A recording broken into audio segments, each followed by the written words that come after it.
കരിക്ക് കച്ചവടക്കാരന്റെ പണപ്പെട്ടി കവർച്ച നടത്തിയ വരാക്കര സ്വദേശി അറസ്റ്റിൽ. ചുക്കിരി വീട്ടിൽ അഡ്രിനോ രാജുവിനെയാണ് തൃശൂർ റൂറൽ പോലീസ് പിടികൂടിയത്.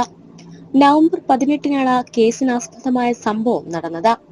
എറവ് ആറാംകല്ല് പെരുമ്പഴ പാലത്തിന് സമീപം കരിക്ക് കച്ചവടം നടത്തുന്ന എറവ് മാരാർ വീട്ടിൽ ശിവരാമന്റെ അടുത്ത് കരിക്ക് ചോദിച്ചെത്തിയ പ്രതികൾ ശിവരാമൻ കരിക്ക് വെട്ടിക്കൊണ്ടിരിക്കുന്ന തക്കത്തിന് രൂപ അടങ്ങിയ പണപ്പെട്ടി മോഷ്ടിച്ച് കടന്നുകളയുകയായിരുന്നുവെന്ന് പോലീസ് പറഞ്ഞു.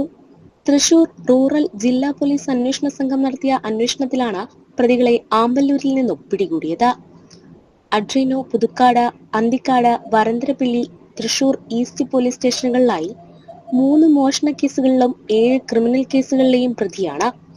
Irinjalakuda DYSP CL Shaju, Anthikkad SHO Kerson V Markose, SI M Afsal, GSI ES Jeevan, CPOമാരായ KS ഉമേഷ്, കിരൺ രഘു, ഹസീബ് എന്നിവരാണ് അന്വേഷണ സംഘത്തിൽ ഉണ്ടായിരുന്നത്.